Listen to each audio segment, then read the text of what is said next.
Hi everyone, hope you are doing well from wherever you're watching this channel, depending on your time zone. Now, today at 2 p.m., we are anticipating to see if the court is going to make a ruling to release Pastor Ezekiel on a bond as the case continue, or if they will continue to detain him as the state had requested for 30 days more.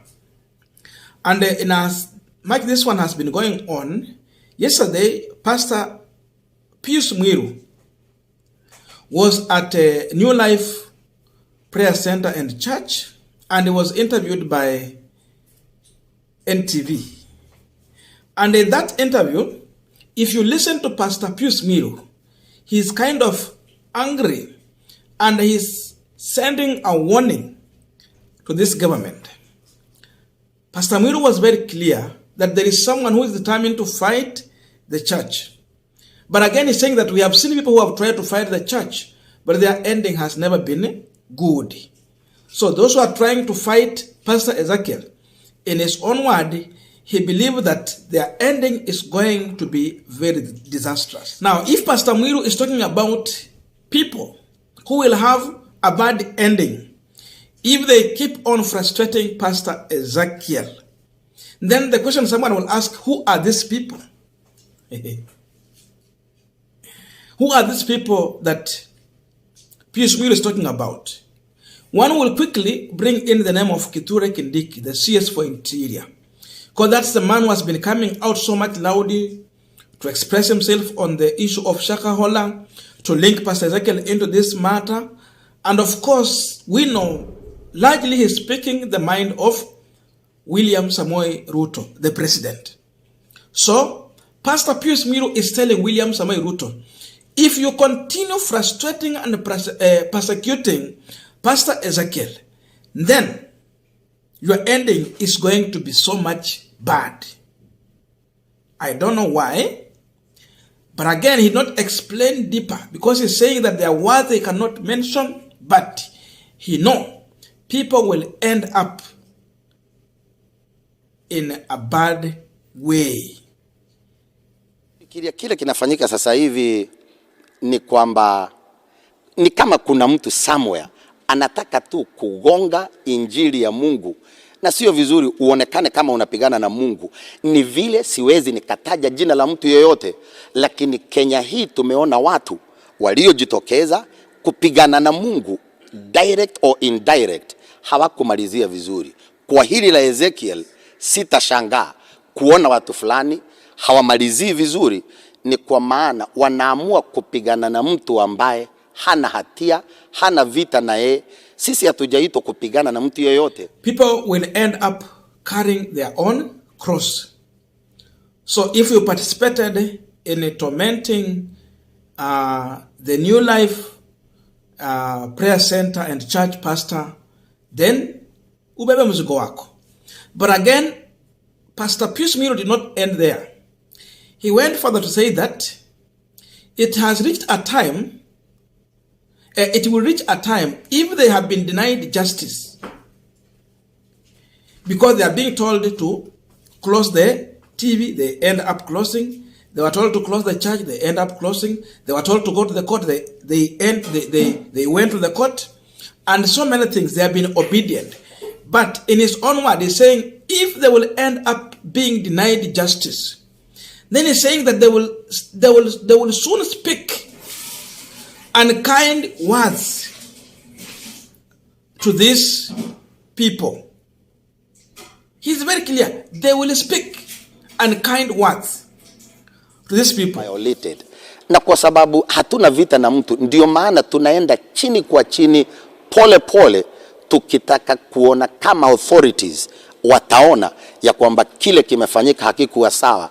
Lakini ikifika wakati iwe tu ni kusukuma na kusukuma na kusukuma, huenda ikafika mahali tuongee maneno mazito ambayo hayastahili kuongewa.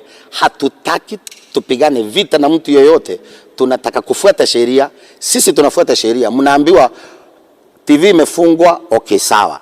Kanisa tumefunga, ndio. Nendeni mahakamani, tunaenda. Lakini tutendewe haki, tusiwe kama tunabaguliwa. Sisi wote we are entitled to a fair justice treatment when you face the instruments of law. Pastor Pius Muiru is very clear. Itafika mahali tutaongea maneno mazito. Strong words. In other words, Pastor Pius Muiru is saying that if they will feel that they have been put in a corner, soon they are going to speak curse. You know, these ones are pastors. A pastor can bless you, a pastor can curse you. But again, it will depend what have you done. So, kama wewe umefanya makosa, that curse can follow you. It is true. So, in simple terms, Pastor Pius is saying that they are going to curse people. Then one will ask, who are these people that the pastors are going to curse? Wakifikwa mwisho. It is just still simple. Pastor Pius Muiru is addressing one William Samoei Ruto, the president. Because Ruto had already spoken to this matter, though he's putting his focus on a Mackenzie man. But again, if you hear Kithure Kindiki talking about another pastor we are interrogating and we are going to arrest, then it means that's also a directive that William Ruto is all aware. You cannot have a following like what Pastor Ezekiel has attracted in this country, then someone just arrests you without a proper knowledge of the president, because they know the repercussion and the managing situation, it will be also another tall order. So in this one, Pius Muiru is telling Kithure Kindiki, we will curse you in the name of the Lord. According to what you are doing, if you deny the people of Christ the space to worship God by closing the church without really tangible issues, we will curse you. If you are going to detain the man of God in jail without proper allegation you are putting on him with tangible evidence, then we are going to curse you.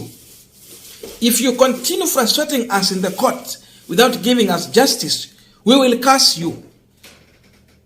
Pastor is addressing William Ruto and Kithure Kindiki together with the Kenya Kwanza government. It is not anyone else. So, hao walisema ya kwamba for the first time, the Church of Christ has a candidate. This candidate seemingly has become the biggest enemy of those who are saying that the Church of Christ has a candidate.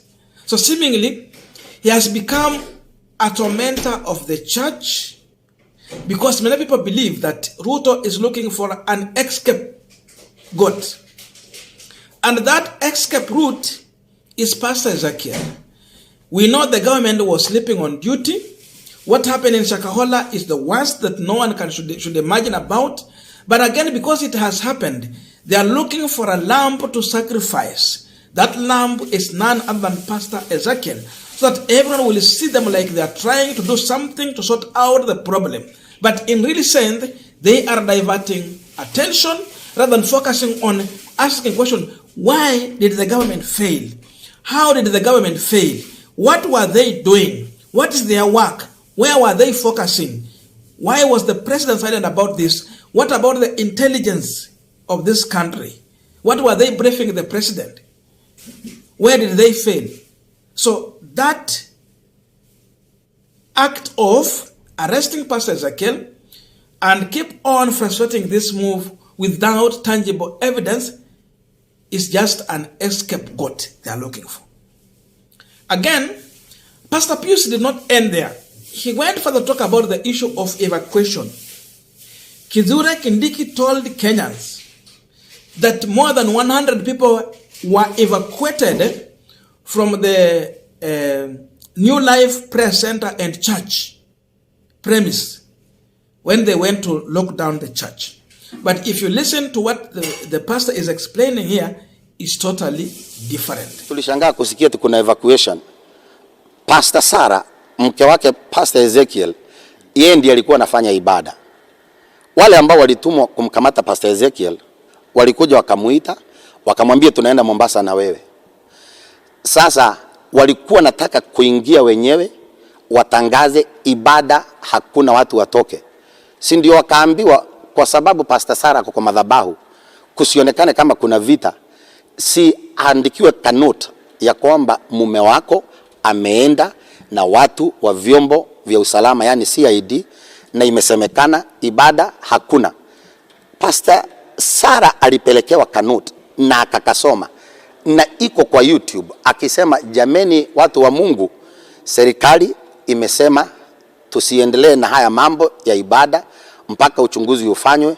Kwa hivyo tunawaomba dakika 5 zijazo wote muwe mmetoka na msikae kwa compound, mwende kabisa. Watu walitoka kwa hiari yao wakatembea wakiwa wameshtuka. Ukisoma unasikia kuna evacuation, tunashindwa ni hapa Mavueni New Life au labda ni kanisa lingine liko Zambia au South Africa. Now, you know, even me, I was wondering if Kithure Kindiki was saying that he evacuated more than 100 people. First of all, when you talk about evacuating, it means you are removing these people from a dangerous place, so that at least they can be in a safer place. That's the meaning. But then the question was, so these people were evacuated, where were they taken to? Walipelekwa wapi kama they were evacuated? That question was never answered. But today, Pastor Pius Muiru has answered that question. They literally just gave a notice to Pastor Ezekiel, wife, and she informed the congregants that the government has asked them to close the church, so they should leave in the shortest time possible and go home straight as they wait for a way forward. Is that evacuation? So Kithure Kindiki was coming here with some words just to create attention here, so that people will be, they will be seen as if they're trying to do something. They should, you know, the way he was coming out and speaking with authority and power, you would think like, yes, someone is working. It was all hot air. By the way, I had forgot to ask you to subscribe, so please consider subscribing, like our video, give it thumbs up, yeah, that's like, and also share our video if possible. But the best way to support us is just by subscribing. Let us meet in the comment section for continuation of this conversation. Thank you and see you in our next video.